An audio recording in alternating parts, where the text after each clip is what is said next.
Welcome to the I Heart My Fitbiz podcast, where we will be covering everything you need for inspiration, motivation, and practical advice in how to create a thriving fitness business. So, welcome to this week's episode of I Heart My Fitbiz podcast. Today we've got an amazing guest, Anna Martin from AMF.world, and she'll be explaining everything she does and who she is and everything like that in a moment. But today we're going to be talking about hybrid fitness businesses, so online and offline, combining the two. We're going to be talking about AMF.world and how it helps instructors and how it's really amazing for online and offline.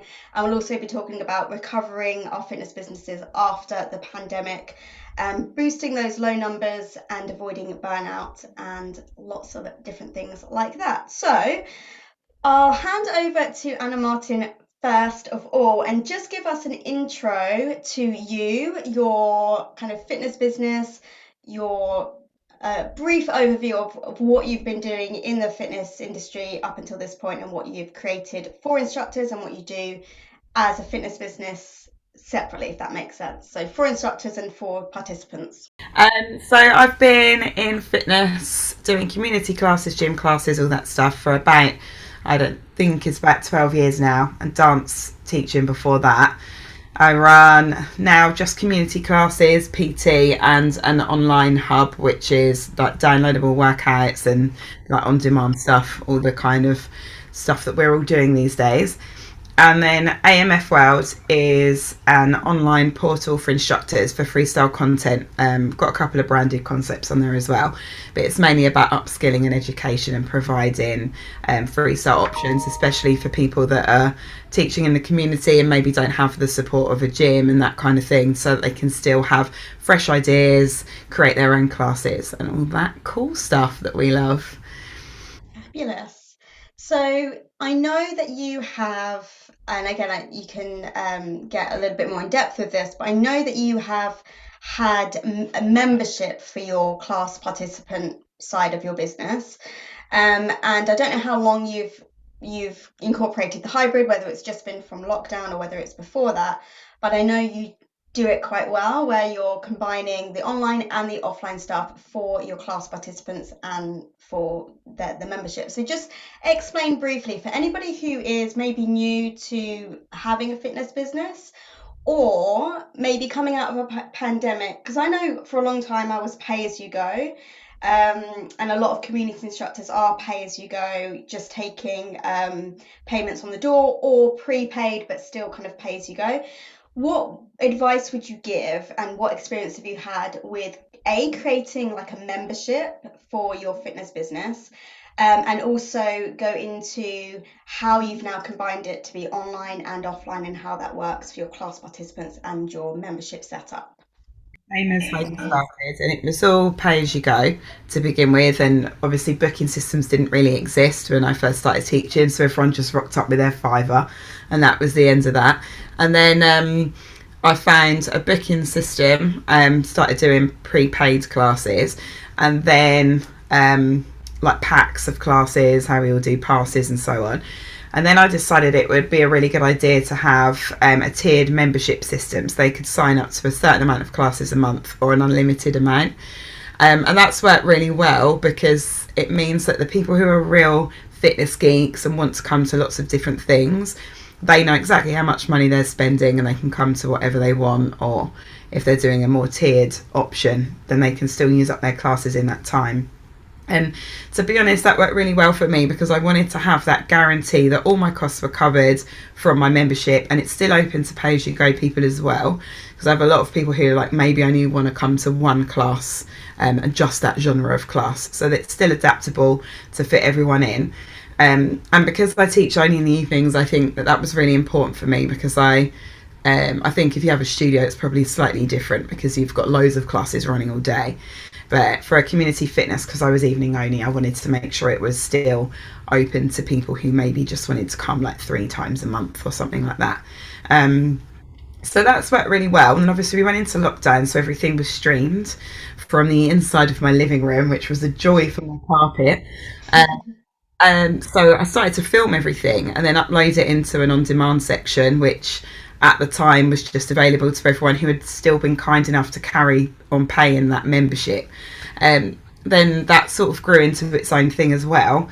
And then I realised when we were going back face to face that actually that involved me basically having two completely separate jobs, and it was all like a bit overwhelming trying to cater for both things. So I combined my online offering with my classes. So my resistance classes on the online work in conjunction with what I'm doing in class. So I pre-record the weightlifting program and I make it available as a downloadable workout to use in the gym. And then they can also follow along online if they want to. So now my in-person people can come to class one week and then not be able to come the next week, but still do that exact same workout that's on the program. And then I use all my on-demand content. I film those hundreds of videos that we all recorded and combine into that so that it's like a cross between on-demand and then workout programming. So it's just sort of its own little thing that kind of fits across more than one genre. But it works quite well because it gives them a bit of flexibility. Like if they don't feel comfortable coming to class that week because someone they know is poorly or whatever, that they can still do basically what we're doing in class but at home. So obviously there's slightly different things like in terms of cardio workouts and stuff, I pre-record slightly different things just so that, you know, it's sticking with permissions and stuff in terms of branding. But yeah, it's so that then everyone still has that connection with each other. So, and then people who join me online from different parts of the country and the world can still do that, but it's just me not having to live stream my live classes, which I found quite stressful in terms of the logistics at the time. Yeah. Do you live stream any now? No, no, No.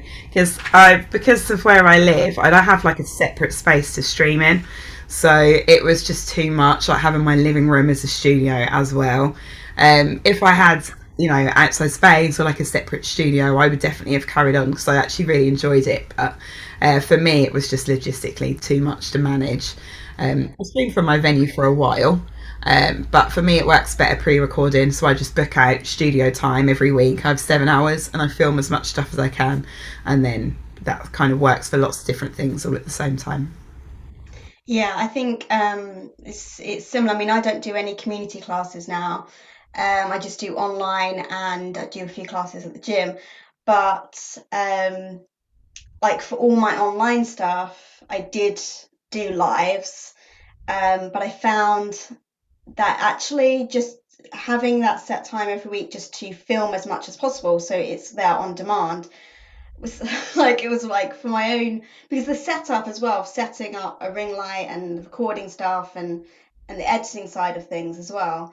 I found it really I was setting up for like half an hour before and then filming that was like every day, so it's taken up so much more time.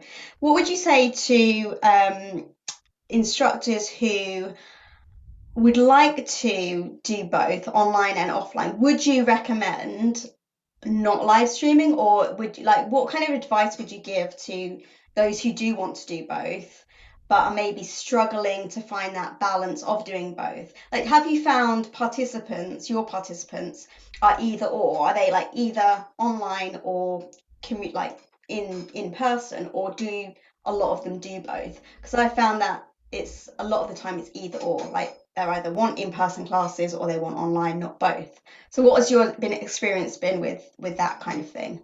I think my guys fit into kind of thirds. So a third of them are like online only, a third of them are like a mix, and then a third of them just really never want to do it on a screen again.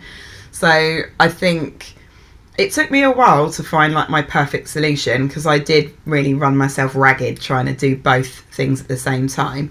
But actually, when you think about what they're really asking you for, and everyone's client base is so different, like what are they telling you, then it suddenly starts to form its own little plan on its own. And I think that's probably the key, really, is just to listen to what your actual participants or online participants are saying, and then building it around what they want and how it works for your lifestyle. Because that's the thing as well, is we quite often promise things and think we'll do this for them, but we're so tired and we can't fit it in and it's just too much stress. But if we can find our own perfect solution, and it doesn't have to be like anyone else's for it to work for our own business. And I think that's really key when making these decisions. Yeah, definitely. And I think, again, that's actually something that I've been thinking about recently because so many people ask me, like, what I just need you to tell me, like, step by step, what I need to set up, what I need to do. And actually, it's not really as simple as that. It's really based on, and I think that's the thing. I think we sometimes go into comparison mode and compare. Oh, they're doing that, so I should be doing that, or they're doing this, so I should be doing this. But actually, it is really listening to you and your clients and finding that perfect solution. Because, like, say, otherwise you're just trying to do everything that you want to do, trying to do everything that they want you to do, and then doing everything and just feeling exhausted and almost resentful as well of doing it all. So that I think that's really, really good advice to just start to listen to what works for you, and also trial and error as well, like trying to really, try, I mean, to be honest with your clients and say, I'm just going to try this. I'm not sure if it's going to work, but it may work, and just let me know if it does or if it works for you, or and yeah, going from that place as well. So yeah, I love that. So let's talk more about AMF World. Talk a little bit about where it started, where you got the idea for it, and again how it can help instructors. So I think I've always been a really big fan of freestyle stuff. So I teach branding concepts as well, and I love them. But I wanted to make my timetable different to other people's, so that I was delivering resistance classes that people could come and drop in or not drop in or whatever, but they didn't have to be part of a gym. And because of that, I thought, well, why not share this a bit more? Because more community instructors, there weren't a ton of like resistance programs available and training for us to then deliver in the community rather than in a gym or studio environment. So it started from there. And the first website that I built, I don't even know why I thought this was a good idea, but I targeted it at instructors and participants at the same time, because I just thought, oh, everyone can do it together. Yeah. Obviously that is a logistical nightmare. So I scrapped that after a while, and then I rethought it and then created it as a completely separate entity on its own. And that was the whole idea, really, was just, I'm teaching loads of freestyle, so maybe someone else wants to teach this. And then it gradually grew into like a massive website baby. So yeah, Fab. lots of resistance stuff, bit of dance fitness, aerobics, loads of different things. But the idea is that instructors can choose how they create their classes and how they bolt everything together, whether they want to use it to jazz up something they've already got or whether they want to create their own classes from it. And it's that freedom rather than having a set structure that they have to teach and it's this month and it's this. It can be anything they want it to be. So I think we all want to stand out when we Yeah. so I think that's good, and I think when people first train, so um, like say you get your exercise to music or whatever you get trained in, first of all, you literally get like what you need for your assessment or for your exam, and then beyond that, it's like, okay, I'm just gonna like maybe go YouTube or like see what I can, and sometimes and then it's really intimidating when you putting stuff together yourself, because you think, oh, is this good enough? Is this, I'm not sure if that's right, because you're still learning, you're still like, and again, a lot of people, especially with things like Zumba coming in and all the license program, a lot of people were able to do that without the initial fitness qualification. But then they grew to love fitness and then went into becoming a fitness instructor. So they've gone from something where they've been given that choreography and given that content, and then when they've moved to being a fitness instructor and it's like, oh, I have to do a little bit myself, and like, what am I going to put in my class? It becomes really hard. So I imagine AMF.world is really amazing for that kind of situation. What would you say as well for like, can people use it online? So if they're again doing their online content or live streaming or things like that, is it choreography and movement that they can use and sessions they can use online as well?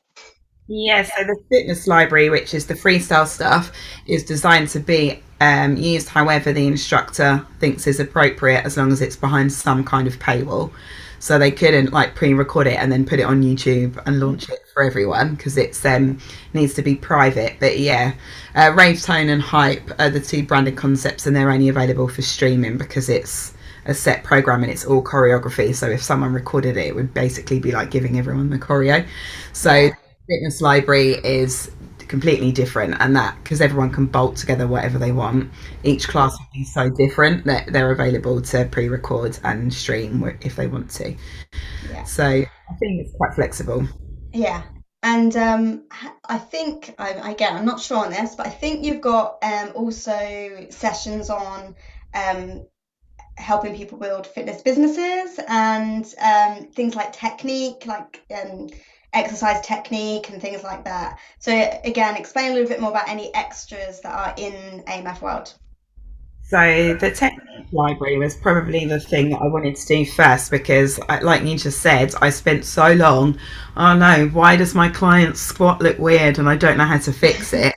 I first started, and spent hours and hours watching videos on YouTube and Instagram and all that kind of thing. Thought I could save someone a lot of time of, getting it wrong as many times as I did by making the technique videos that then explain especially how to do it for group X specifically, rather than how to coach someone taking a barbell out of a rack. We're using a studio barbell set for the most time, so we want to be able to coach it around the way that we're teaching it. Things like tempo. Sometimes we might be doing it to music. Like that's so different to coaching a squat in a rack in a gym. Mm, So it was kind of designed to help instructors build their resistance classes with technique and exercises that we use in Group X, and then taking things from more of a gym base and then adapting it for Group exercise as well. We do have a support section. A lot of it is technique, and then it's things like you mentioned about growing businesses and even social media bits and pieces, so that the instructor feels supported through their own journey creating their own business. And even like for gym classes, sometimes mm, we can spend a lot of time having to make freestyle content for that as well, especially if we're at a gym where they decide to remove a license from the program and you've got to fill it yourself. yeah, So, yeah, hopefully it's doing the job of supporting people, especially at the moment while we're yeah. kind of transitioning back to whatever we're doing. Definitely, and I think, and like you say, I think that that says in itself how amazing group fitness instructors are, because when you are doing one-to-one or when you are doing your assessment, like your training, it is literally like you get a set thing of teaching points, and but you haven't really got those people in front of you. And then when you go into that group fitness environment and you've got like a group of 10 or 20 people, and you've got to try and give, like, everyone's doing that, maybe a slightly wrong, slightly technique wrong here and there, and you can't like go and you've got like a 32 count or something to like get everything out and correct everybody. It can be really like overwhelming, and I think that that job as a group fitness instructor is actually really, some people go into it thinking, oh, this is going to be a nice fun job, and sometimes it's like, oh my god, there's so much to think about in one class. So it sounds amazing that all of that is in there. It's almost like, even if you're not a new instructor, but you are, a seasoned fitness instructor, there's something in there that you can just improve your teaching. You can, like say, shake things, because we all get into that rut of doing the same thing in classes. So you can shake things up a little bit and you can make it completely unique to you as well, with being structured but unique, and structured but freestyled as well. So it sounds like the perfect combination. Well, thank you. Yeah, we just wanted it to feel that it was something that had the instructors back. Mm, So, we sit there and we're like, oh, yeah, I need to put a new song in. And you're like, oh, what song am I going to put in? My brain is dry. yeah, And it's just like, okay, you can dip in and grab something in a few, yeah, put it in there. So, hope. perfect. Yeah, no, it sounds absolutely amazing. Like say, just there's nothing like it that I can think of it really in the industry that has that kind of thing. And if this had been available when I first um, came into the fitness industry, I think like it would have been it's so revolutionary, especially like I say, because a lot of instructors have come into the fitness industry through brands and through licensed programs, and so there's that almost that culture of fitness instructors moving in from that kind of non-freestyle start, if you like, to their fitness careers. So it sounds amazing for all instructors, for new instructors, for seasoned instructors, and again, if you're feeling like you're a little bit, and also instructors coming back to fitness after the lockdown, if you feel like you're like dusting off yourself, like after like not doing maybe teaching classes for a while or 2 years, coming back into it, you need something fresh. Sounds amazing. So let's just finish with that. How has your personal fitness business recovered after the pandemic? What advice would you give to instructors coming back into their fitness businesses and maybe feeling like they've lost everyone, like they've lost all their class participants, or it's really hard to climb their way back into building classes again? They feel like they're starting from the beginning. Let's start with that. So, what has your experience been like coming out of the pandemic, and what advice would you give to others who feel like they're starting back from zero? Yeah, I think first thing is to recognise that most of us feel a little bit like that we are starting from scratch again. I think that's common for everyone, so no one should feel like they're the only one that is coming back into the community or back into their studio and having to rebuild, because everyone's doing it at the same time. And I know we're all having different experiences with it, but we have all had to take a few steps backwards to move forward again, especially if we're going back face to face. So I think, yeah, just important to acknowledge that you're not on your own if that's how you're feeling, and everyone's doing it at the same time. I think I'm quite lucky that I've got a really loyal group of people who have stuck with me through lockdown, but at the same time, it's all those people that were doing the pay as you go that seem to have definitely decreased or gone missing in actions. But I found that, to be honest, a few people came back that went MIA from lockdown onwards. A few of them have come back, and that's been really great to see them. But to be honest, as we started moving into that outdoor part where we were like teaching but in the park, I definitely noticed that people weren't flooding back if they'd been coming before and hadn't come online. So I decided to focus on just marketing as if I was marketing to new people, because people who weren't coming were doing it for a reason. So they might then find their mojo later on, and I'd be recruiting to them like they were brand new anyway because they hadn't Mm. so long. So I focused on making the classes look welcoming, making sure everyone can see them. So filming the classes and making, even when you're having a quieter class, because I know a few people have mentioned this, like in my instructor group, how do you film or get clips when there's not really anyone there? You just got to be really careful with your camera angles and just make sure that everyone's in one part of the room. Just get a couple of really good clips of people working out and having fun. Testimonials, email marketing, just everything that you can do to have as many touch points with people as possible, and so that they know that you're leaving the door open for them if they do decide to come, or if they're thinking of coming but they're just not quite ready now. So that they're constantly seeing that you're there, and you're never writing any posts that make it sound like people aren't welcome to come back. So it's like, we really want to see you, like we can't wait. If you're thinking about coming back or you're thinking about coming, I'd love to see you, so that the door's always open and no one feels like, because I remember not going to things and then feeling awkward when I saw them in Tesco's. That's what we don't want our participants to feel, like that they got to go and hide behind the meat aisle because they feel embarrassed that they didn't come to your class over lockdown. We want them to feel like they can still come. And I think that's really key. Yeah, just being reactive, like being flexible with the timetable. People don't like the class, that is off straight away, swap it in for something else. Just try and get that buzz up so that people feel like there's something for them on Mm. the timetable, and there's a group to come back to and all that kind of thing. It is hard rebuilding, and I think it has been slow for a lot of people. So it's I've also found it really important to remind myself that we have lulls, and we've always had lulls. The summer's always been slow, Christmas has always been slow, and this year specifically, this is their first summer where they can do whatever they want in a really long time, and it is completely natural for them to want to go out quite a lot, see people, and they're adapting to having that increase in their timetable. So they're going to work and they're coming home and they're going to classes and then they're doing something else, and they haven't had that for so long. That can be hard for people to adapt to in itself.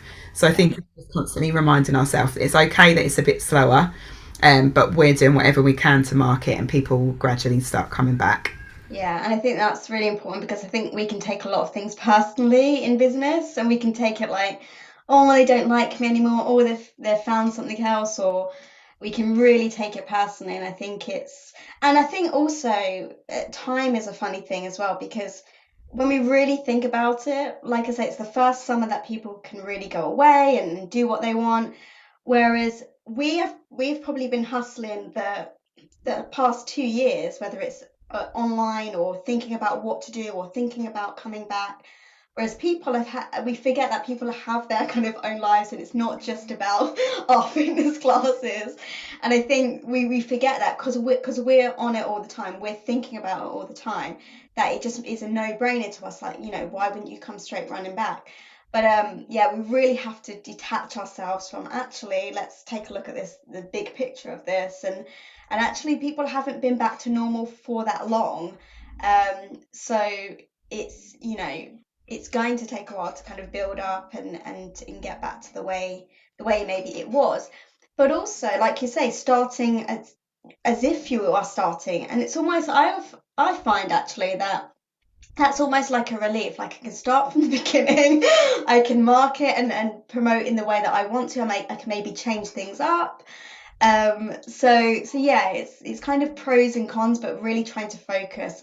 And I think also, again, I'll ask you about this, what your thoughts are on this, about um, the motivation, because motivation, we are in front of the class trying to motivate people to get fit, we're trying to motivate people to come back to class, so it's really easy to then be really demotivated ourselves, really depressed ourselves. So what would you say to instructors who are facing that at the moment, feeling really depressed, taking things personally, and not having, just feeling really negative about it all?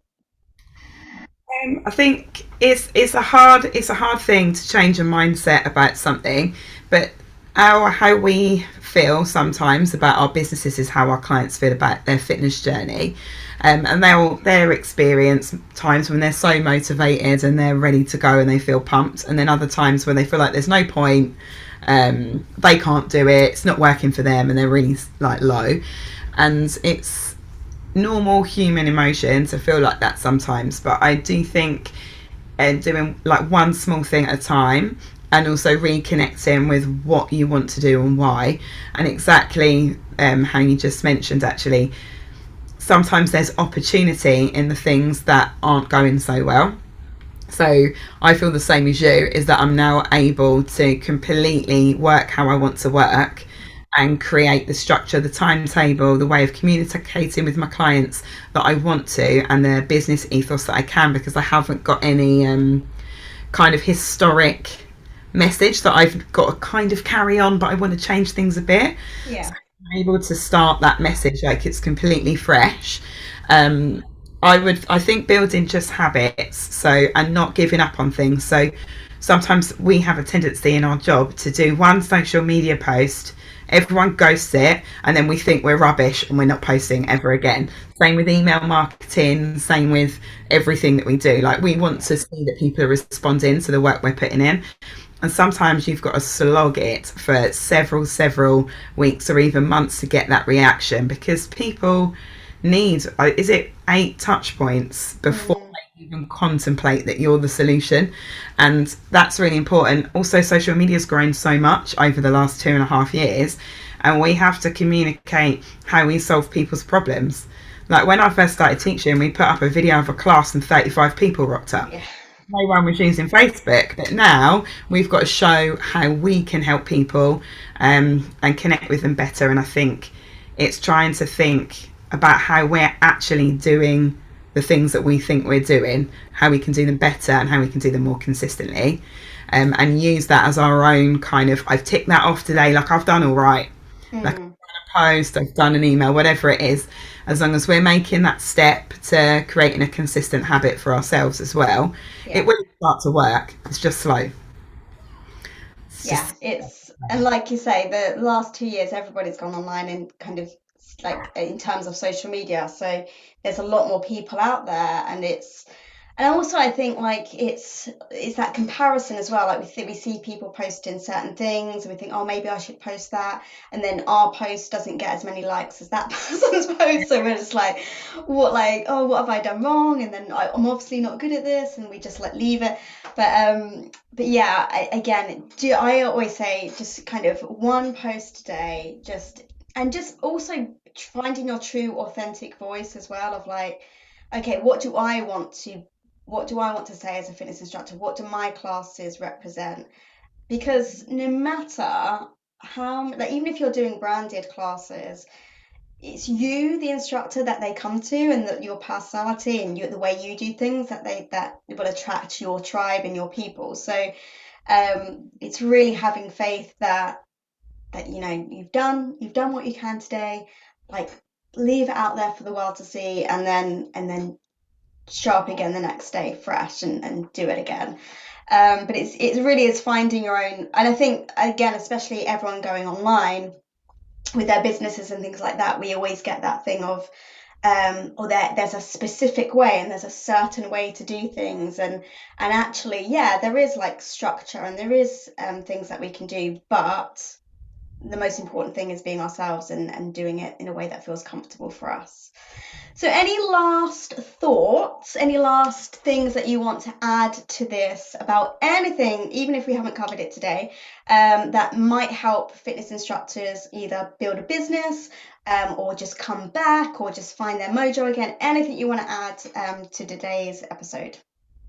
I think just being consistent with whatever you find is available to you in terms of whether it's class planning or your habits in the day or what you're doing to promote your business, and just being consistent and, like you said, reconnecting with who you are and what you want and the kind of classes that you want to teach, because I think that a lot of us overlook our actual skills, which we know we do great classes, or however, we might be good at dancing or good at lifting or whatever it might be, but it's actually who we are and our message that is our USP, and it isn't the actual class quite a lot of the time. Sometimes it might be if you're going to like a powerlifting workshop, I'm sure it's really important, but for us it's how we connect with people and we want to make them feel good.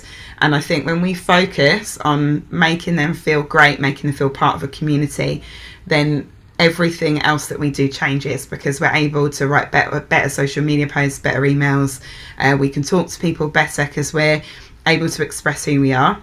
Yeah, And who you are is exactly enough for everyone in your class, yeah, and we have to remind ourselves of that. It's not about being like someone else, it's just really, really connecting with the people that want to connect with us, yeah. and we've got magic skills.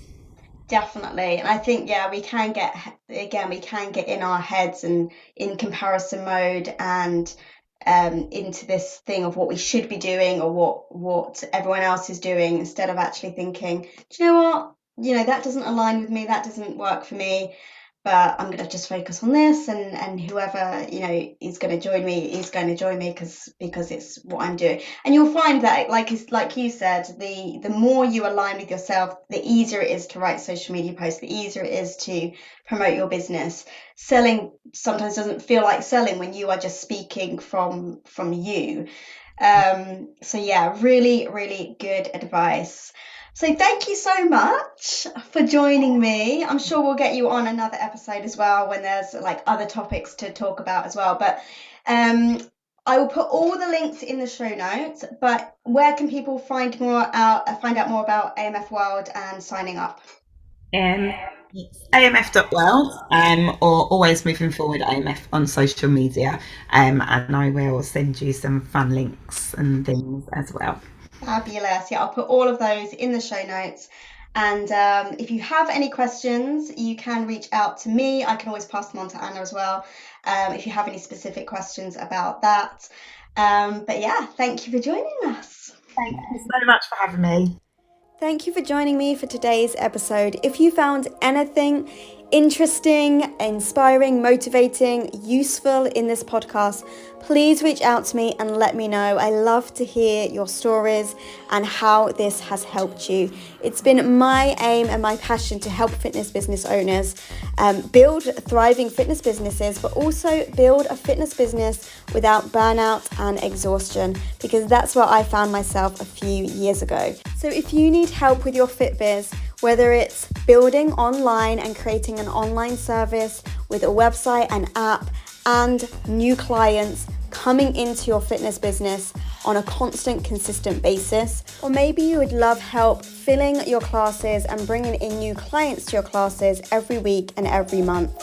Maybe it's social media that you're struggling with in terms of promoting your fitness business. Whatever it is, I think I can help. I have the I Heart My Fit Biz Members Club, which is full of tutorials and masterclasses that's going to help you with a great fitness business mindset and practical tools that you can implement in every area of your fitness business. Or maybe you're teaching 20 plus classes per week and you're burnt out and you're exhausted like I was a few years ago, and you need help taking your fitness business online so you can bring in an online income stream without teaching a single class. And that means you can start teaching only the classes that you absolutely love to teach because you love to teach them. And I can help you do that with the mentorships. We have group mentorships, one-to-one mentorships, and premium mentorships where I do the techie stuff for you. So I will add all the links below if you are looking for more help in creating a thriving fitness business. If not, subscribe to this podcast or follow me on social media so you can get tips and advice on creating a thriving fit biz.